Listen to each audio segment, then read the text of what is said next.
أعوذ بالله السميع العليم من الشيطان الرجيم بسم الله الرحمن الرحيم والصلاة والسلام على أشرف المرسلين سيدنا محمد وعلى آله وصحبه أجمعين.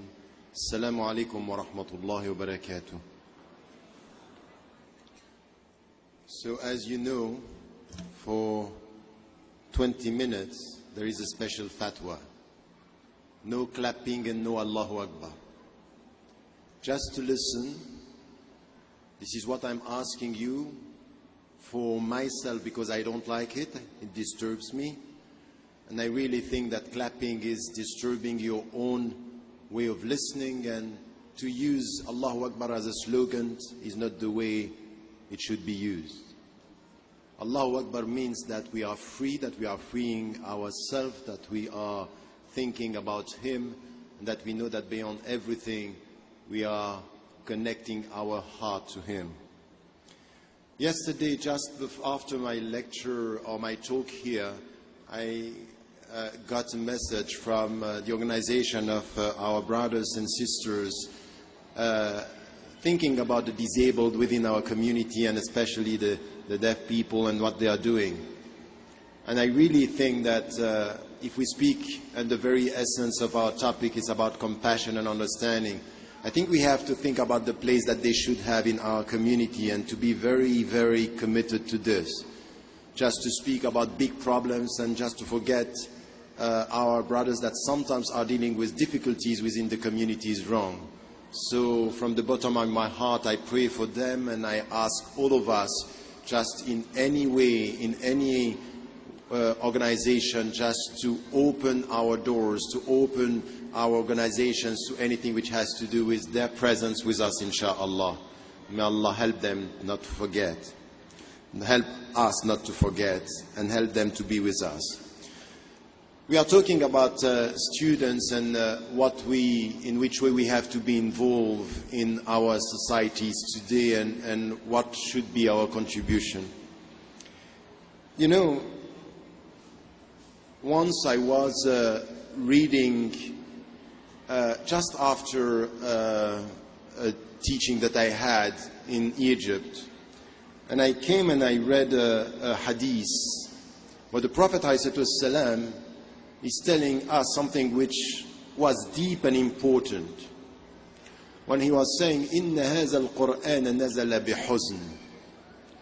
This Quran was revealed with sadness.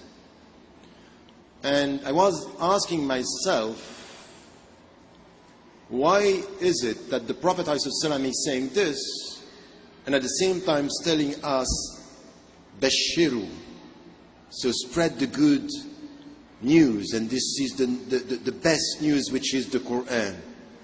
And in fact, there is something in the Quran which is coming to help us to understand the good news that Allah subhanahu wa ta'ala is with us, but the heavy news that it's going to be a great responsibility. إِنَّا سَنُلْقِ عَلَيْكَ قَوْلًا ثَقِيلًا. We're going to bestow unto you very heavy words. And these words are very heavy because this is your responsibility to bear the message and to be the witness. So there is something which is forgetfulness could let you feel that you are free, it's good, you have fun. But when you come to this understanding of Tawheed, is all about responsibility, understanding what is your role. Life has a meaning. This is the very essence of Tawheed. Life has a meaning, and you have responsibility. Whatever is your situation within the Muslim communities or in the West, you have responsibility. سَنُلْقِ عَلَيْكَ قَوْلًا ثَقِيلًا. So these are heavy words, and this is the Quran. And because you are coming with word of truth, because you are telling the people, here is light, you are going to have enemies. This is the very beginning of the revelation, when Allah subhanahu wa ta'ala is talking to the Prophet ﷺ. وَاصْبِرْ عَلَى مَا يَقُولُونَ. The people are going to attack you. The people are going to be aggressive. They are going to show you that you are wrong, that you are not good people. وَاصْبِرْ عَلَى مَا يَقُولُونَ وَهْجُرْهُمْ هَجْرًا جَمِيلًا. So just go through a very beautiful exile. And remember, the beauty here in the way you are far from the people is not, you don't like me, I'm going to attack you. No. Sabrun Jameel.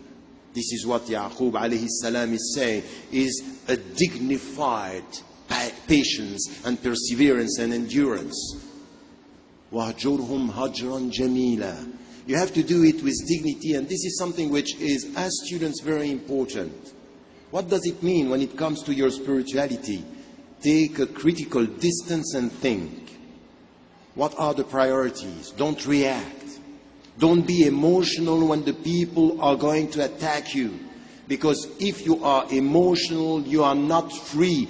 They are the masters of your emotions. And you are not the subject of your freedom. So, وَهْجُرْهُمْ هَجْرًا جَمِيلًا mean that this exile is about the critical distance, spiritual, intellectual. There is something which is spiritual intelligence and intellectual spirituality. It comes from the heart and it nurtured your mind. That you have this distance and you try to understand.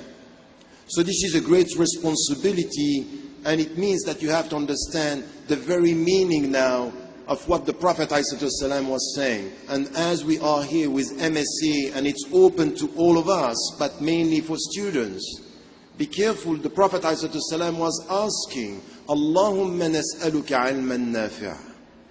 Allah, we are asking you useful knowledge.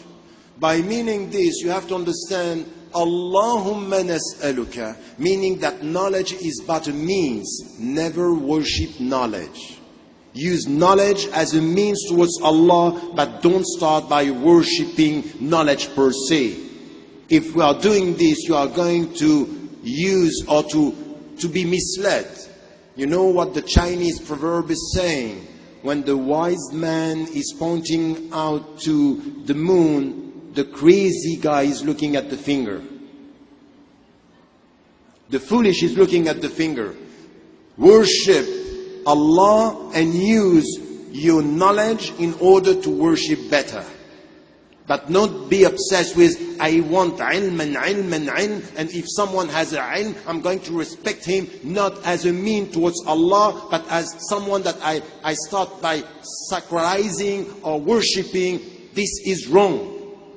The scholars of this community are at the service of the community. Why? Because they are showing the path towards Allah. We are all here to worship, not to serve ourselves or to be served by the community.